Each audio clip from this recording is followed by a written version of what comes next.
I'm building a seaside town in just 10 hours, which isn't a lot of time to build an entire city. Not only did I have to build a city in the time limit, I also had to figure out all of the different parts to make this build a success. A city isn't just a bunch of buildings, but we'll get into all that as we go along. I'm Jade the Willow, and let's start the timer. The first thing we had to do before we could get started placing blocks was to pick a theme. I put out a post asking people which city theme they were most interested in, and Seaside was the winner at the time that I started the build. There were two ways I thought I could play this, the sort of blue, gray, red, cold, rocky coasts, but since I've done a lot of spruce trees and rocky cliffs in the last couple months, I thought I'd go for tropical, sandy beaches, bright colors, that kind of a thing. I'm building it on the southern edge of a world I made on World Painter a year and a half ago. It fit the feel of what I was going for better than any default Minecraft terrain that I could find. I was so nervous, but also very excited to start building. My stomach was definitely doing flip-flops here, and in my brain I was hearing, go, go, go, go! So it was a little frantic of a start, but we got where we needed to go. As you can see, I'm using World Edit because otherwise I feel like the whole video just wouldn't be quite as exciting. It soon became apparent that there was a battle between the quantity and the quality, and how I was going to decide how to balance the two. The first and second hour were definitely about trying to get out as much building as I could, putting blocks everywhere. It's all about the quantity at the start. And I was starting to feel good about my progress, but then I realized that creating the outlines for the houses was much easier than adding the roofs and the windows. And I thought, how am I ever going to get everything done? It will take me forever. So I took a deep breath and I waited to panic until I saw how the next couple hours would play out, and that way I could get an idea of my pacing. Once I knew that, I could figure out how big I could make my city, which would help me know how complicated my windows decorations could be and my roof lines. In an effort to make sure I could have enough buildings to make it feel like a city, which is a bit of an ambiguous number, I guess, I simplified my window decorations. I knew I at least needed to get enough buildings so that when you looked at it from afar, it looked like there were different streets and pathways, and that then I could come back and add details later, which I did end up doing, and I think some of those details are really fun, but I'm getting ahead of myself. The colors for the city were chosen because I thought they would provide a nice balance to each other and be vibrant without being too over top, except maybe the magenta colored Crimson High Fade. But it's just so much fun. I didn't base the colors off anything specific, but in my inspiration for the city, I was thinking very loosely of Italy, kind of like those bright and probably very saturated pictures of Naples you sometimes see. By this point, I was starting to suspect that I was missing something in my buildings, but I wasn't sure what it was yet. I felt like I was going to be able to get enough buildings in, but it just wasn't a very interesting picture to look at. The quantity part was definitely winning over the quality at this point, so I began to brainstorm because by finding a way to enrich the city visually, it would help bring up the quality. So how do we enrich a city and make it more interesting? So I started to realize that the problem was that everything looked too similar. It had lots of squares, and that was it. Yes, it had bright colors, and I was happy with the variation in roof style for, what I was going for. But when I flew back and looked at things as a whole, it all washed together. So I had identified my missing piece, but I still wasn't sure what I was going to do to fix it. So I needed to add other shapes, some variation. So I started simple with umbrellas and towels on the beach. I added more color, and I think I created some life. My favorite was the little sand castle. Now my city feels less like a ghost town and more like it has plenty of tourists wandering around, because I was definitely imagining this as a tourist destination. I thought my next step should be some trees, a lighthouse, and a dock with some small boats. The question continued, do I go for quantity or quality? I went back and forth with how much copy and paste I should use. I liked the idea of doing individual builds so that each building had its own personality. But at the same time, if I copy and paste buildings, then I could make each building nicer because I'd have more time to devote to them. So I decided I'd copy one street, the one with the town square, even though it's a circle. Otherwise, it was just generally hard to copy things anyway because everything was so crammed together.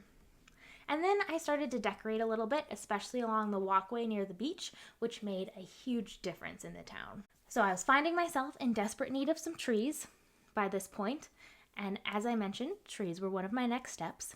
Again, they would just help break up the square shapes them, but I also needed them to help settle the city into the mountain slope. It would help smooth things over and really fill out the surrounding land. So I created 4 palm trees, and they came together very nicely and very fast, and then I began to paste them around. And it was now time for the lighthouse. Finally, an answer to the square building problem. Except, where was I going to put it? There was no rocky cliffs or dangerous shorelines. I ended up sticking it out on this little sandbar over here. I did add a little bit of stone so that the lighthouse at least had some sort of foundation. I've built a few lighthouses in Minecraft in the past, and I've never liked any of them. I always struggle to get the slope of the tower right, but I really love this one. It's very cute and maybe not so accurate, but it fills me with joy. Next step was the marina to add in some docks and some boats, and admittedly these boats are not the best, so I started to feel just a little discouraged. This was definitely a major blow to the quality aspect of things, but I liked to apply the no eraser philosophy for this challenge since I'm short on time anyway, so I thought I've got to press on. But is there any way I can fix the boats? So I thought maybe to gloss over the fact that the boats weren't really what I had in mind.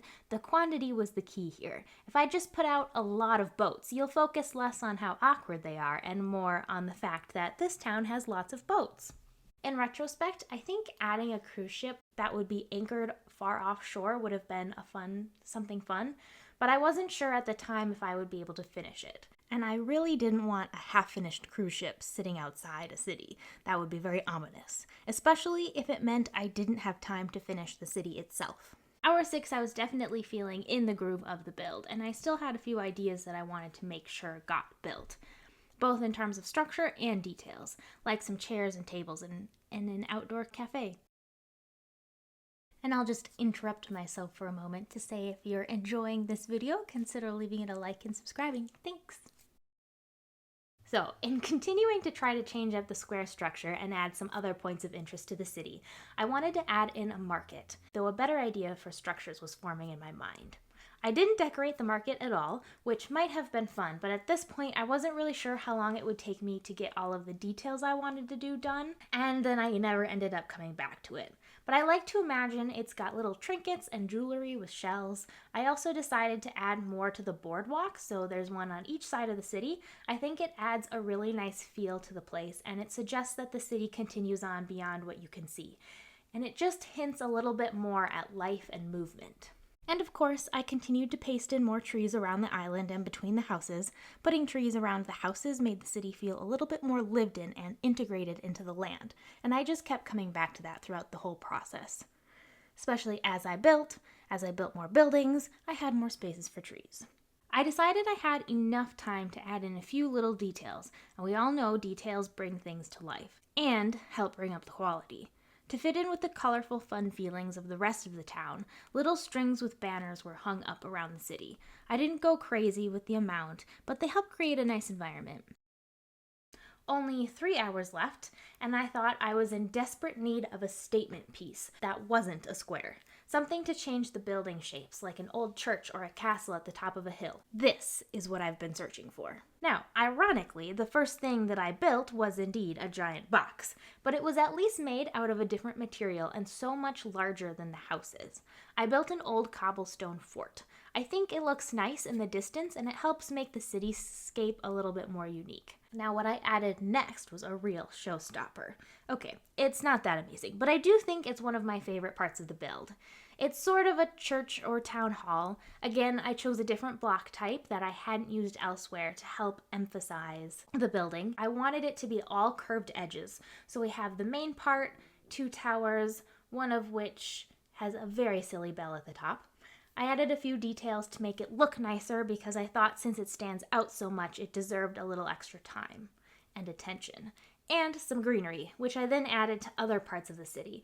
I just feel like you can never go wrong with leaves draping over roofs. It's one of my favorite building tricks. And then, so I didn't just have one brick building with a tower, I also added in another smaller tower a little bit lower in the city, which I think was needed to help balance it out. Hour 9 starts with a little addition to the city. I thought I had enough time to add in a few more buildings. One thing that I think held me back a bit throughout the whole process was that I was scared I'd be halfway through something big, and then my 10 hours would end. But I did think, now that I knew my pace, that I could add in another street. This also creates a little palm tree grove, which I really like. And because this is separated, it makes the city feel a little bit more dynamic, if that's the right word. It implies that there are different parts to the city. In my mind, this section would be more of a locals-only kind of area. Most of the shops, restaurants, and hotels would be around the city squares. The second half of the hour, I got in some more details. If you look closely, you can see I added some deep slate tiles to the bottom sections of the deep slate wall. That way it kind of looks grimy and wet.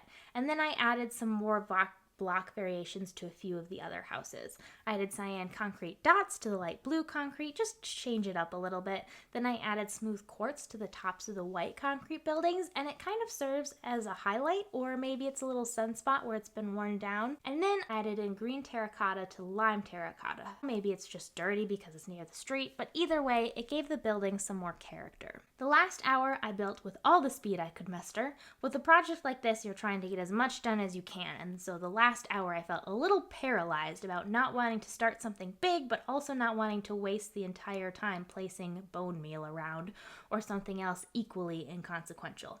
I say that knowing I did spend the last few minutes placing bone meal, but that's okay. Even though the city isn't set in Italy, being that I kind of had that in the back of my mind, I thought I'd throw in a simple aqueduct.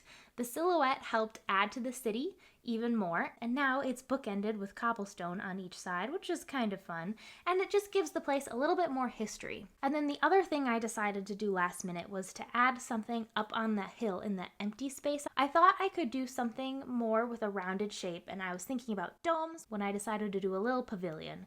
In my mind, it's a monument to a historical event significant to the city, and one of the things you can do when you visit. There was only a few minutes left at this point, so I grabbed my bone meal and added some flowers to round things out and make sure the trees didn't feel lonely. And that's time! Woo! We did it! We have a city!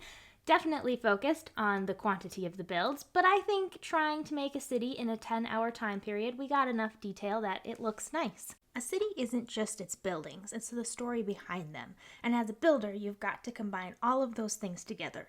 A market selling trinkets to tourists, a statue in a town square, the old historic fort filled with history, and so on. The goal of the challenge is to build as much as you can in the time limit. So I think no matter what, it would be quantity that wins in terms of priority. The point is how much can you build in the time limit. And then the secondary challenge is to see how nice you can make it look despite choosing to prioritize the amount of work over the details. I definitely have been trying to focus on details a little bit more lately, but what about you guys? What do you like to focus on when you're building? Anyway, if you enjoyed this 10-hour challenge, I did a solar punk themed build that I am pretty proud of, and you should check it out if you haven't already. And that's all. Thanks for watching, and I'll see you in the next one. Bye!